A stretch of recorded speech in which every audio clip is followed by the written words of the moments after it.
试驾比亚迪汉 EV 的冠军版，它指导价区间呢是20.98万到29.98万。我们今天拿到的是一个610公里续航的4驱旗舰型。今天这条视频我们就叫做冠军的自我修养。我们先来看一下外观方面啊，跟上一代车型相比，其实它这个变化不是很大，依然是那种很大气、很沉稳的感觉。此外呢，前脸还加了一些镀铬元素的装饰，所以豪华感也是很到位的。这次汉 EV 冠军版呢新增了一个配色，就是我身边这个冰川蓝，它呢是跟黑色、白色、银色一样，都是可以免费选装的。另外2个颜色是需要加钱的，极光蓝是3000，赤绿红是2000。侧面的造型也很好看，车顶的线条呢平滑流畅，下面用到的是一个双腰线的设计，下面这根腰线呢就比较清晰啊，它一直从车头的位置延伸至后面这个隐藏式门把手的上方。它这个窗框的区域还有后视镜下方都用到了一些镀铬元素来装饰，所以豪华感营造的真的不错。它这个隐藏式门把手也会让它侧身的造型显得非常的干净，弹出之后里面还有一个汉的标识，同时你也可以设定它弹出的时间。这款车型解锁的方式有很多啊，你可以通过手机 APP 或是直接用你的手机充当钥匙，苹果系统还有安卓系统都是可以的。空间呢一直以来都是汉 EV 的一个亮点啊，它车长接近5米，是4995毫米啊，轴距呢是2.92米，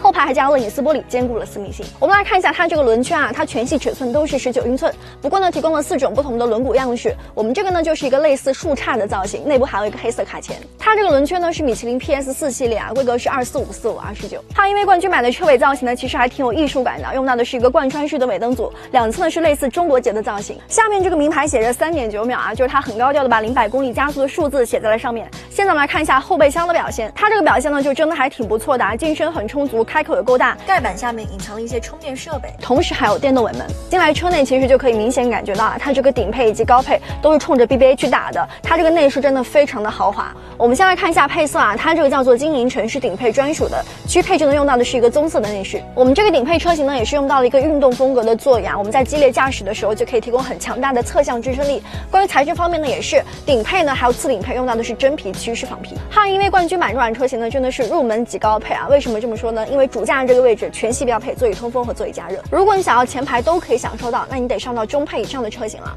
我们再来看副驾这个位置啊，是加了老板键的，这个是全系都有的。咱们先不看这2块屏幕，先来看这个位置啊，这块有一个饰板，内部呢是那种流动式的氛围灯，真的很显豪华，很显质感。我们再来看这个位置，不仅是这个区啊，它这个门板处还有这里都是用到了大面积红色碳纤维的材质，它摸起来就很奇特，看起来这个视觉效果也比较奇特。再来看一下我们日常用车的3件套，它用到的是一个2幅式平底的方向盘，然后后面这个全液晶仪表是12.3英寸，中控大屏依然是那种可旋转的设计啊，尺寸是15.6英寸。它里面内置的是 D-Link 4.0的系统啊，你可以通过一句你好小迪来唤醒它。我们来试一下，你好小迪 Hello， 打开方向盘加热。好的，你打开。你好小迪，我在。打开香氛系统。好的，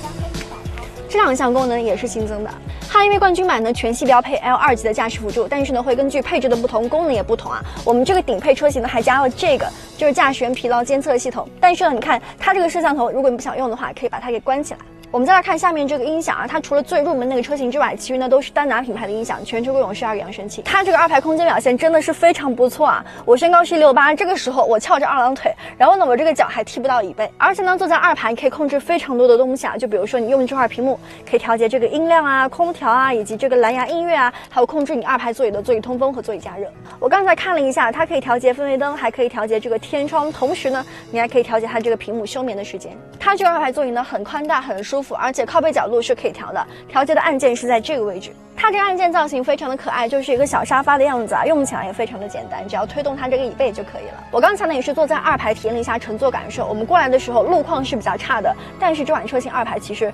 坐起来还挺舒服的，唯一一个缺点就是2排的噪音确实会有些大。现在我就来分享一下驾驶感受，我今天开的是一个顶配车型啊，续航是610公里，然后呢是一个双电机的布局，最大功率呢是380千瓦，最大扭矩是700牛米，它0-100加速是非常快的啊，只要3.9秒。它这个数字虽然听起来很快，但是呢你的体感、你的感觉是并没有那么刺激的，整体的驾驶风格呢是很适合家用、很舒适的那种感觉。我刚才呢也翻了一下这块屏幕，它这个驾驶方面可以调节的选项非常的多，就比如说你可以调节主动悬架模式，可以调成舒适也行，运动也行，还有什么转向力度啊，还有制动力度都是可以调节的。它挡杆后面呢有一个拨钮可以控制驾驶模式，常规的呢就有3种啊，经济、运动还有舒适，此外还有一个雪地模式。汉 EV 开起来真的就是很舒服的感觉啊，如果你不喜欢 Model 3那种很激进的风格，那我觉得它真的非常的适合你。它动能回收的力度呢有2种，一个是标准，一个是较大。在这个标准模式开的时候呢，真的是那种燃油车的感觉。我们现在是在一个连续的弯道上驾驶啊，它这个表现真的还挺给力的。这个方向盘指向很精准，而且呢，你也可以感觉到我们在过弯的时候没有太多的侧倾，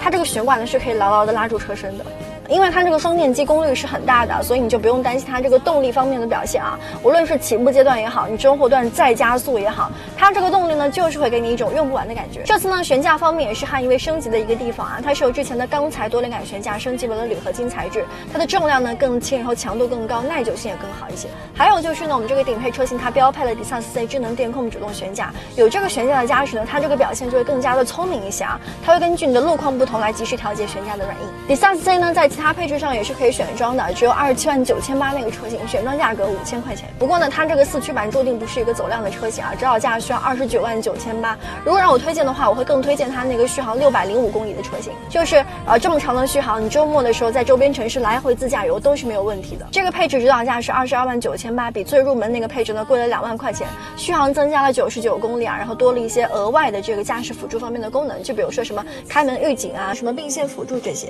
汉依威全系标配 L2级的驾驶辅助啊，它这个全速自适应巡航这个功能是挺好用的，也挺省心的，但是车道保持就没有那么好用了。除此之外就没有什么缺点了。另外它还有一个打灯自动变道的功能，这个功能也挺好用的。另外呢，汉依威最长续航可以做到715公里，我觉得买一台715公里续航的车型，你开2周不充电都没有任何问题。现在我们就来看一下它的电耗啊，其实现在看对它来说挺不公平的，因为我们走的都是一些山路，弯弯绕绕的。我来看一下啊。它现在这个平均电耗是19.3千瓦时，其实也是比较省的啦。跟油车对比的话，它一年这个充电的费用估计也就1500左右吧。总体来看，汉依威的表现的确是非常的强劲，不管是在哪个方面。那你对它有什么看法？可以在评论区留言告诉我们。记得关注，我们下期见。